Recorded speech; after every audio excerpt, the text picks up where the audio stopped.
sì lérò pé bẹ́ẹ̀ ṣe jí lówùúrọ̀ ẹ̀ ti dúpẹ́ lọ́wọ́ Ọlọ́run ọba Ẹlẹ́dùmarè pé ṣe tó jí yín sí mọ́lẹ̀ àlàyé. December kó máa kó wa lẹ́bi lọ. December kó máa kó wa lọ́mọ lọ. ìwọ tó o bá ti mọ̀ ní rò wà mọ̀ pẹ́ dá.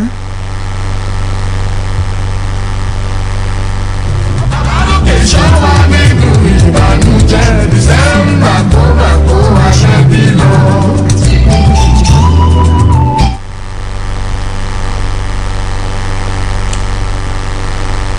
gẹ́gẹ́ bí ṣe sọ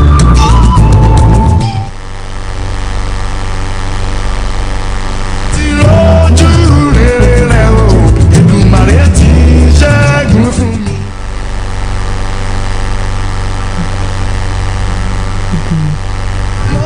Ọdún tí parí mo ti ní ìgbéga.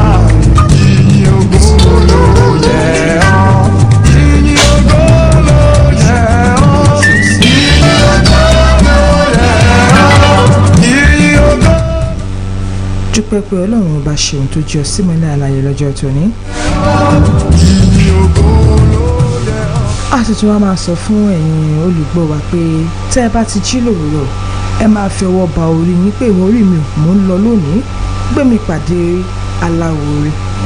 Oṣù bàbá bàládé. ẹni títí ẹ ti jóná kó má ṣe rìn lọ́nà tèmi láṣẹ Èdùmàrè. December kó máa kó wa lẹ́bi. ẹ sì fi ìwọlé àti ìjáde nílé Ọlọ́run ọba lọ́wọ́ pé òun lọ́ba tó ní déédéé ẹni lọ́wọ́ kó máa bá yín lọ kó sì máa bá yín gbé. Oṣù bàbá bàládé. a tún máa sọ fún mi pé tó bá ṣe ń jáde lówùúrọ̀ ní inú ilé rẹ̀ wọ aṣọ tó dára sọ́rùn rẹ̀. Kó wa lọ́mọ lọ. December kó máa kó wa lẹ́bi lọ. ẹ máa wọ aṣọ tó dára sọ́rùn ara yín. Ìṣọ́ wa nínú ìbànújẹ́. December kó. Irí ni sí òun ní ìsọ̀mí lọ́jọ́. December kó máa kó wa lọ́mọ lọ. Ó mọ ibi tó ti lè pàdé ẹni tí ó ràn ọ́ lọ́wọ́ ó sì mọ ibi tó ti lè pàdé ẹni tó ṣetán láti gbé ọ lọ́wọ́ sókè.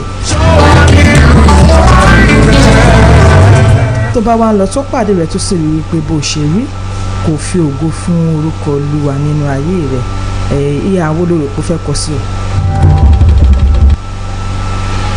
àwọn kankan tí wà tó jẹ́ pé tán bá ṣe ń jí tán bá ṣe ń yí tán bá ṣe ń jáde wọ́n ní jẹ́ múra kí mi ò mọ ibi tí mo ti lè pàdé olóore mi má jẹ́ múra gbagba jùjù má jẹ́ múra láìmúra jù pé bóyá máa wò pé bóyá òun ti jẹṣẹ́ kù sílé. tó bá múra bí ẹni tó jẹṣẹ́ kù sílẹ̀ yẹn ò ní kó lóore tó bá fẹ́ ràn ọ́ lọ́wọ́ kó má ràn ọ́ lọ́wọ́. ṣùgbọ́n òun jáde lọ òun múra nǹkan òun mú iye òbá bàbá tán òun bùbá òun sórí ìró òun múrò òun sórí bùbá òun wá mú aṣọ ẹgbẹ́ kan òun fi ró gèlè ẹgbẹ́ kan òun mú ti gbá kan òun fi ró ti gbá kan òun wá bọ́ síta òun jáde lọ.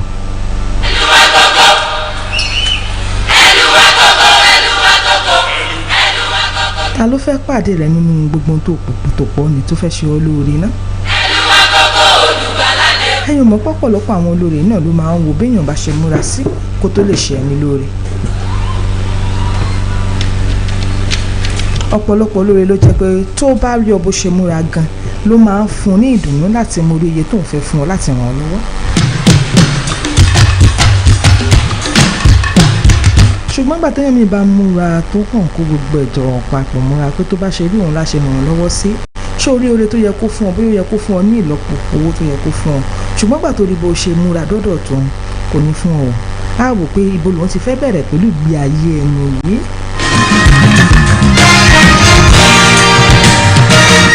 ẹ jẹ́ a máa wọ aṣọ tó dára ẹ má máa jẹ́ ká rò kàn wípé ọjọ́ báyìí ni mo tún fẹ́ wọ aṣọ yìí ọjọ́ báyìí ni mo tún fẹ́ ṣe nǹkan báyìí. ìwọ ló ṣiṣẹ́ owó rẹ wọ ló sì mọ ipa tó fi rí owó rẹ máa wọ aṣọ tó dára gbogbo aṣọ tó bá ti ní sílé wọ̀ àsìkò ara là ń bu ara ìgbà tó bá ti wọ̀ tó wà láyé tó lè gbápá tó ṣe gbé tó gbẹ́sẹ̀ tó ṣe gbé kó sáṣọ rẹ wọ̀ ọ́.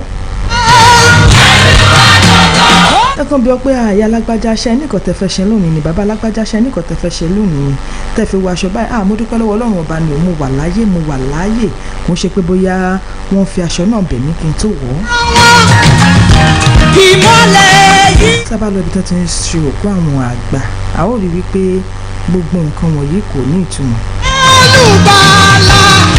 tẹ́ ẹ bá rí bó ṣe máa ń fi aṣọ àwọn èèyàn á ní wọ́n fi ṣe ọjọ́ mẹ́jọ ọjọ́ méje àwọn èèyàn tó papòdà ẹ ó rí wípé ká ní pé ẹni náà wà ní ayé nígbà náà tó rí ààrẹ ọ̀fẹ́ àti wọ aṣọ náà fúnra rẹ̀ kò ní dùn kódà ìyẹn mi ò mọ̀ kábàámọ̀ lọ́nà òun pé kóun mọ̀ kóun ti wọ àwọn aṣọ nígbà yìí o. olùgbàlà wà dé o. ẹ má jẹ́ àjòyè pé a fẹ́ kó aṣọ pamọ́ fọ́dún kan a bá fẹ́ kó pamọ́ fúngbà kan December 25 ni tó máa wọ aṣọ yẹn rárá January 1st ló yẹ kí n wọ̀ wọ́n irú ọjọ́ òbí mi gangan ni mo fẹ́ wọ̀ rárá aṣọ tó o bá ti ní wọ̀ lásìkò tó yẹ ọ́.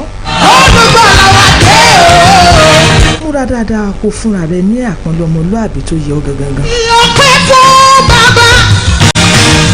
ẹ kọ́ pàdé lọ lọ́nà ọ̀kan sọ fún ọ pé ẹrú dẹ́dẹ́ ẹ máa kú ìpalẹ̀mọ́ nǹkan tẹ̀ ń ṣe ẹ bá táwọn lóò pé mi ò palẹ̀mọ́ kankan ṣùgbọ́n mo dúpẹ́ lọ́wọ́ Ọlọ́run ọba pé mo wà láàyè ẹni tó bá ti wà láàyè òun ló ń ṣù. ẹ já kọ́ bọ́n ṣe máa ń wọ aṣọ tó dára sọ́run ara wa. àwa la ṣiṣẹ́ tá ara aṣọ yìí àwa la sì mọ ipa tá a kó ká tó di pa ara aṣọ náà rà kàn wá ṣe pé ká kó sínú ilé kí ilé bá wa lo aṣọ náà tàbí àwọn tí ó mọ̀gbà tó ṣiṣẹ́ jìyà iṣẹ́ yìí kójà àwọn gan ló wà máa sáré aṣọ náà nígbà tó bá yá. ẹ jẹ́ á bu ọlá fúnra wa lásìkò tó yẹ wá.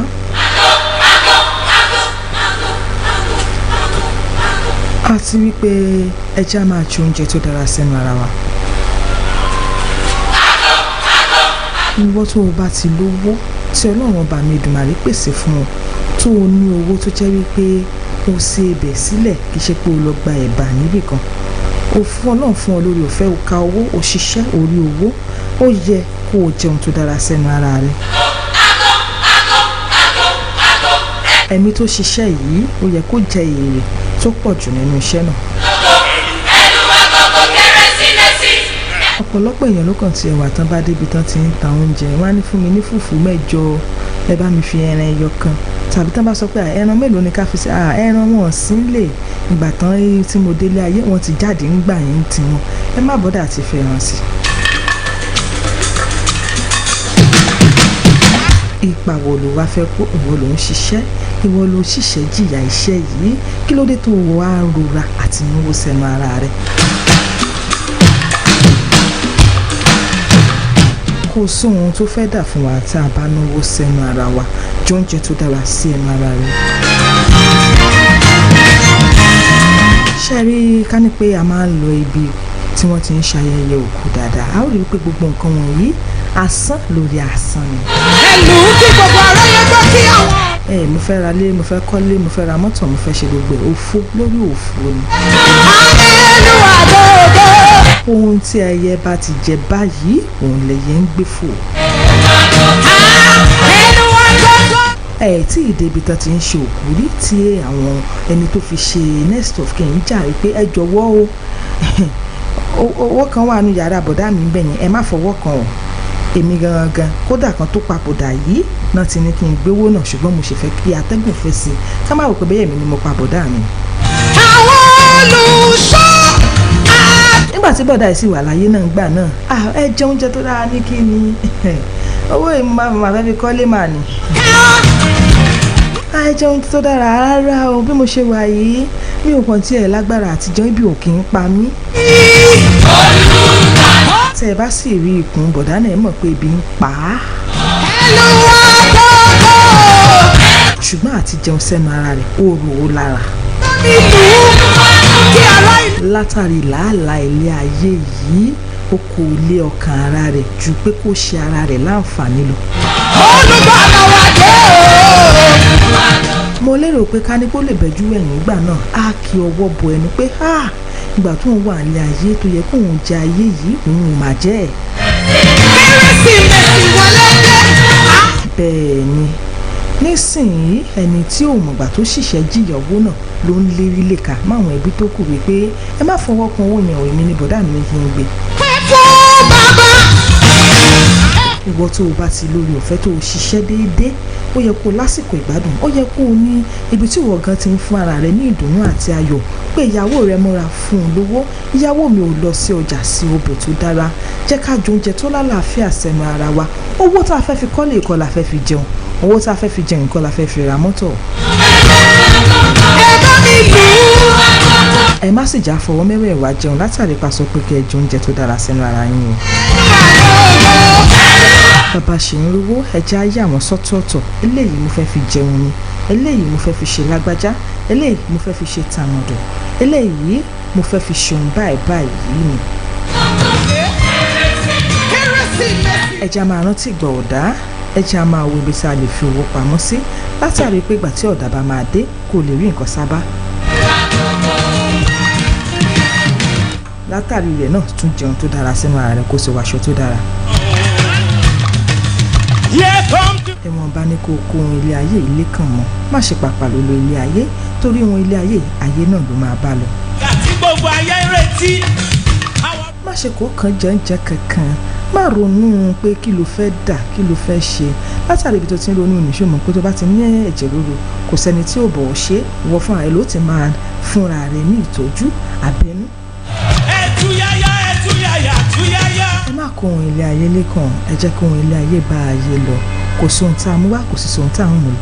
owó mẹ́sáyà ọba tó sáyé àwádìí ìdílé. ṣùgbọ́n ẹ jẹ́ á ṣe dáadáa ohun tá a bá ti ní ẹ jẹ́ á lò fún àǹfààní ara wa ẹ jẹ́ á lò fún àǹfààní àwọn tó wà lágbègbè wa ẹ jẹ́ á lò fún àǹfààní orílẹ̀-èdè wa ẹ jẹ́ á lò fún àǹfààní ìpínlẹ̀ wa ẹ jẹ́ á lò fún àǹfààní ìlú tá a wà.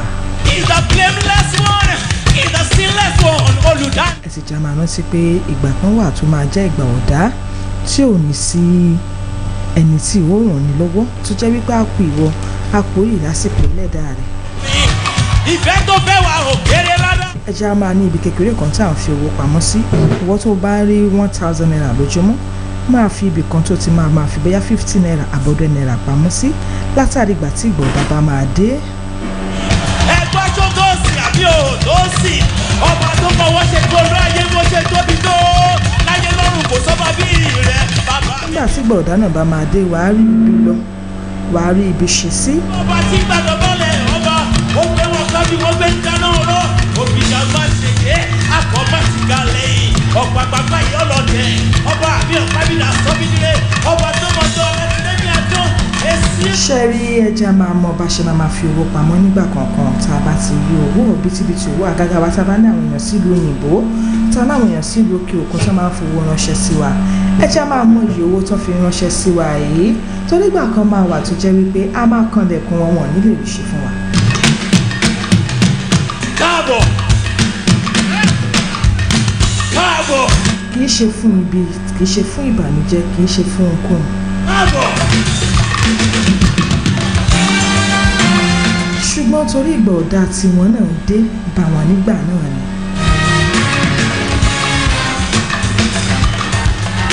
àìlóbọ̀dá ni ẹjọ́ mo nílò iye báyìí àbúrò mi má bínú mi ò tí ì lè rí fún ọ torí ohun tó wà lọ́rùn mi gan ó pọ̀ kó bítíbitì ni. ṣebí láìpẹ́ yìí ni mo ṣe fowó kan ránṣẹ́ sí ọ báwo ló ṣe ṣe é.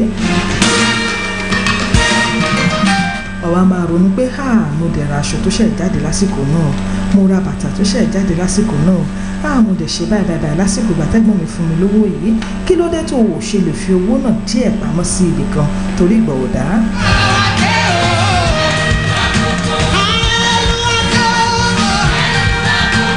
kò sí ìgbà kan tó máa wà nílé ayé yìí tí ẹ̀dá òkè nígbà ọ̀dá ṣe láwọn tí ọlọ́run ọba mi òkè yọ̀ǹda owó fún lòbítíbitì gan ìgbà ọ̀dá máa ń dé bá wọn.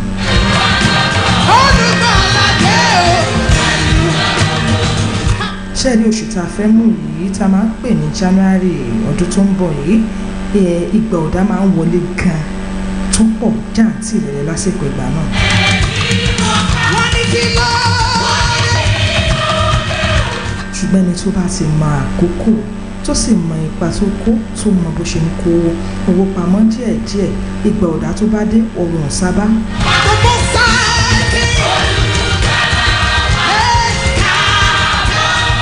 ẹja máa rántí ìgbà ọ̀dá ká máa fi nǹkan díẹ̀díẹ̀ pamọ́ kò sẹ́ni tí ìgbà ọ̀dá ò lè dé bá èyí mú mi sáré rántí ìtàn kékeré bàbá olówó kan. Ó ní òbítíbitì owó tó jẹ́ wípé tí wọ́n bá ní owó ń káàbọ̀ ṣẹ̀kẹ̀rẹ̀ owó rèé, ṣẹ̀kẹ̀rẹ̀ owó náà ó mọ̀ jó, ìlú ó mọ̀ jó tẹ̀lé owó rẹ̀ nígbà tó ní owó yìí. Ẹni tí pàtàkì sí lẹni tí àwọn yìí ní orílẹ̀-èdè Nàìjíríà.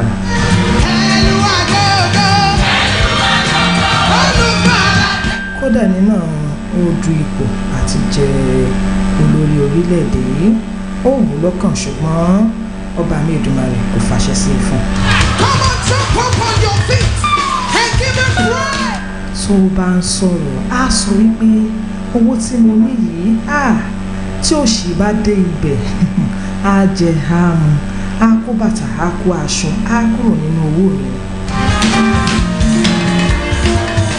Bẹ́ẹ̀ sì ni lóòótọ́ ni ó ní òbítíbitì owó yìí tó jẹ́ wípé tí òṣì àti ìṣẹ́ bá dénú owó náà á jẹ, á mu, á sùn, á gbádùn, á sì tún kẹ́rù rẹ̀ kí ó kúrò ní owó náà. Ṣé ká nípa àwọn ọmọ rẹ̀ wá mọ̀ wípé ìgbà ọ̀dá ó dé bá wọn? Ṣé bí wọn bá ti mọ bó ṣe fi gbowó náà lọ́wọ́ bàbá wọn láyé ìgbà náà pé bàbá mi ò torí ìgbà ọ̀dá tàbí ìgbà tí ẹ bá máa papòdà ká lè rí nǹkan bá.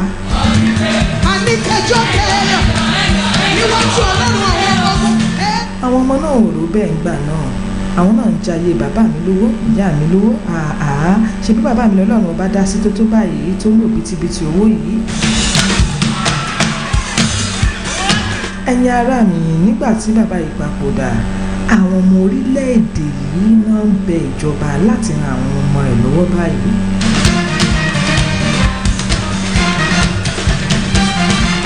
Ṣé ká ní pé àwọn ọmọ náà mọ̀ tàbí ká ní pé bàbá náà mọ̀ pé gbọ̀dá òde bá àwọn ọmọ òun, ṣé kò ti ní fi ìlànà tí yóò ran àwọn ọmọ náà lọ́wọ́ sílẹ̀ kó tó di pé gbọ̀dá yìí dé?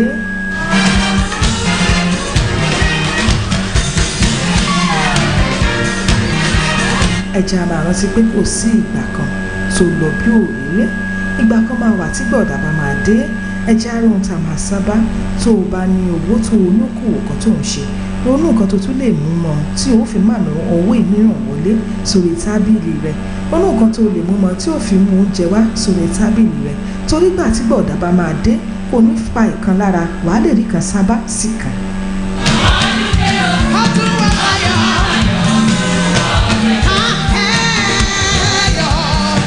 Ẹ jẹ́ á fi làákàyè àti ìrònú sọ ohun tá a bá ń ṣe torí ìgbà ọ̀dá tí ìgbà ọ̀dá bá ti dé ká lè rí nǹkan sábà.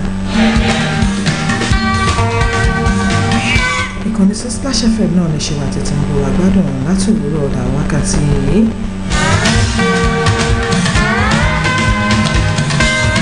Once it's 7 a.m. we broadcast to the news.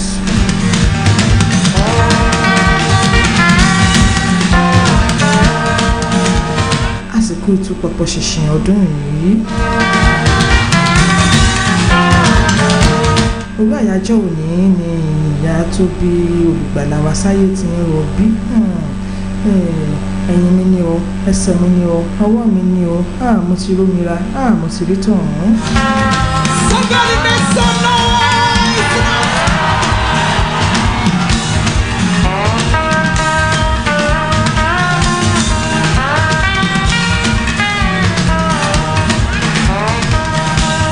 Ẹ jẹ́ á kú ìmúra pọ̀pọ̀ ṣìnṣìn ọdún yìí lọ́lọ́kan ọ̀jọ̀kan. Ohun tí agbára rẹ̀ bá ti ká ní kó ṣe, má ṣe kọjá ohun tí agbára rẹ̀ ò bá ká.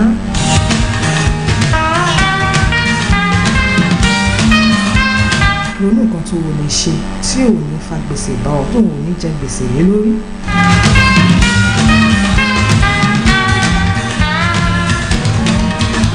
Ẹ má sì gbàgbé bẹ́ẹ̀ ṣe ń pa pọ̀nmọ́ tẹ̀ ń pẹja tẹ̀ ń pẹran yìí, ẹ rántí ìyàn ní ilé agbódò.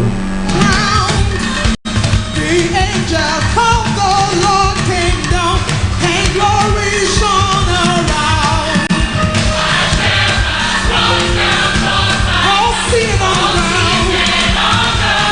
The angel of the Lord came down and glory shone around. God said the Lord deathless my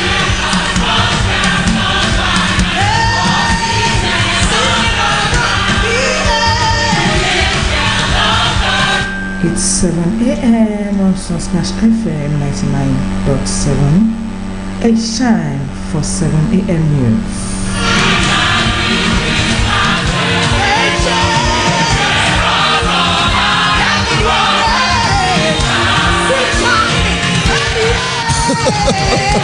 Sunsplash FM lórí òkè téńté ẹ̀fọn láàyè làwa wà. Sunsplash 99.7 FM, the lively choice. Má yí kúrò ń bẹ̀ yẹn o. Sunsplash 99.7 FM gangan ló dùn.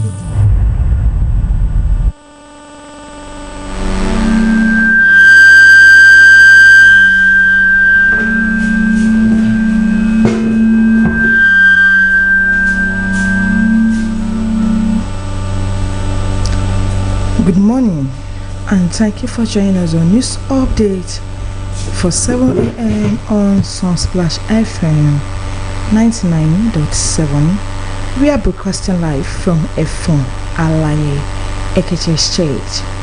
I am Adeyege Bamibade. First, the minute of stories. Excitement as Ekiti Parapo in UK distributes food items to 165 families.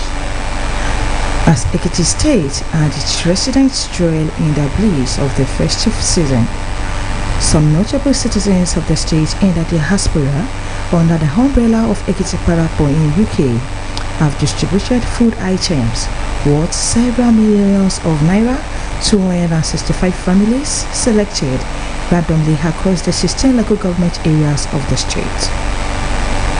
The food items were distributed yesterday through the Divine Motivation for Positive Impact initiative led by Dr. Benga Emileju.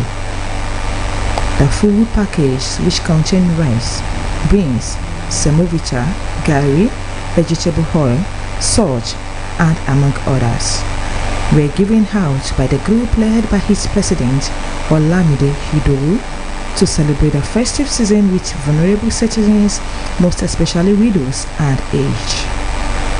In his message, which was delivered to the beneficiaries, President of the Ekiti Parapo in UK, Olamide Hidowu, said the initiative was to ensure that every family celebrate the yearly child with joy, with a promise to do more.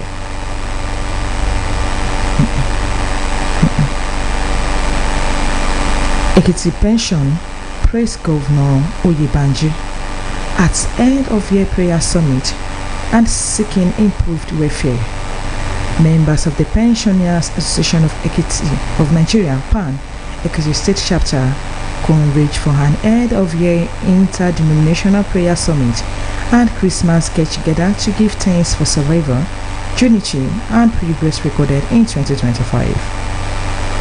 Present at the summit includes the father of Ekiti State Governor, Ezekiel Omikunle, the Nigerian Labour Congress NLC chairman, the special advisor to the governor on pensions, the special advisor on labor matters, senior officials from the office of the head of service, Chief Imam of Ansaruddin Ado Ekiti, Alhaji Imam Abdullahi Abdul Musalib, pastors and leaders of various pensioners groups and associations. Speaking at the gathering, the PAN chairman in the Ekiti chapter, Comrade Joel Olumi Akinola, described the outgoing year as significant, particularly in overcoming leadership challenges that had previously affected pensioners. He said the emergency and legal recognition of PAN marked a new beginning built on transparency and collective welfare. Akinola expressed appreciation to the Ekiti State Government and Governor Biodun Abayomi Oyebanji for the regular and prompt payment of monthly pensions, the payment of gratuities, and the Christmas pension bonus, which he described as unprecedented in the state. While commending the gradual liquidation of outstanding gratuities, the PAN chairman appealed for increased efforts, especially toward local government pensioners. He also urged the state government to consider an upward review of pensions in view of rising living and health care costs. NBA article demand new tax law suspension. The Nigerian Bar Association and former Vice President Atiku Abubakar yesterday have raised serious concerns over alleged post-legislative alterations to the recently enacted tax reform acts, calling for the immediate suspension of their implementation.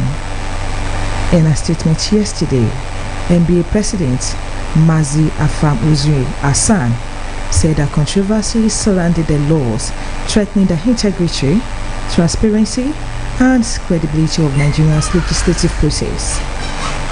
He warned that the EU strike at the heart of constitutional governance and called for a comprehensive, open, and transparent investigation to restore public confidence. The Nigerian Bar Association considered it imperative that a comprehensive, open, and transparent investigation be conducted to clarify the circumstances surrounding the enactment of the laws and to restore public confidence in the legislative process. Until these issues are fully examined and resolved, all plans for the implementation of the tax reform act should be immediately suspended, the statement said.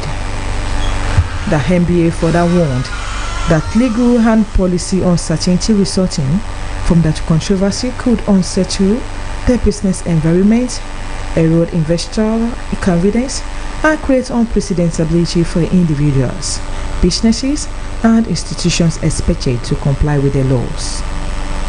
Similarly, article described the alleged alterations as a grieve as such on legislative supremacy. He accused the executive of inserting coercive enforcement powers, imposing harsher financial obligations on citizens, and removing key accountability mechanisms without parliamentary approval. Now to Ebonyi State. Ebonyi Village accused EEDC of 5-year blackout and business collapse.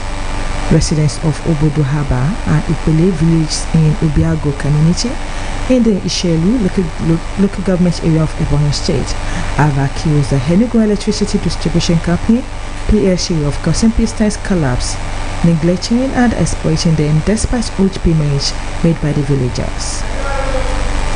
The two villages claimed that 5 years after Obiago Transformer 1, which served them, developed fault and the transformer was removed by EEDC officials, appealed.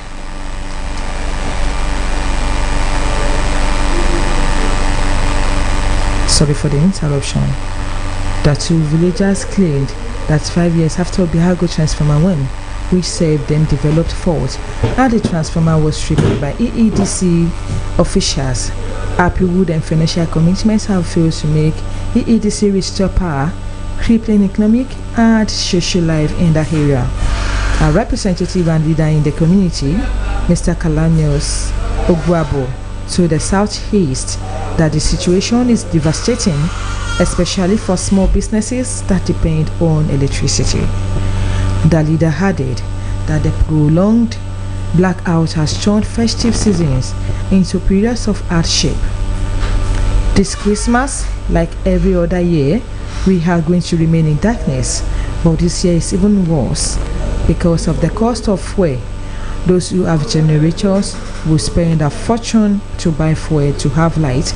Many can't avoid it, so we live in darkness.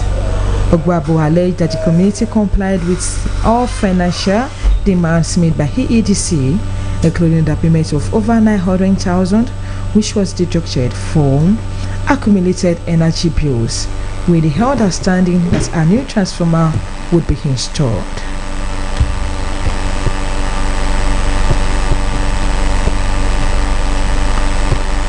Budget crisis. NAS extends 2025 fiscal year to March.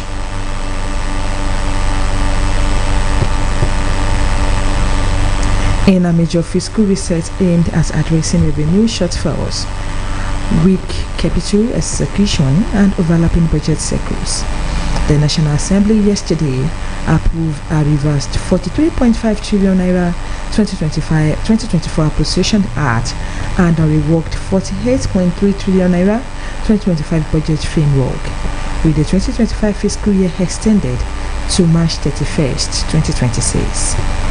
The approval followed marathon plenary sections in both chambers, culminating in the passage of the Appropriation Act, Repeal and Re-Entitlement bills for the 2024 and 2025 fiscal years, transmitted to the legislature by President Bola Ahmed Tinubu last Friday.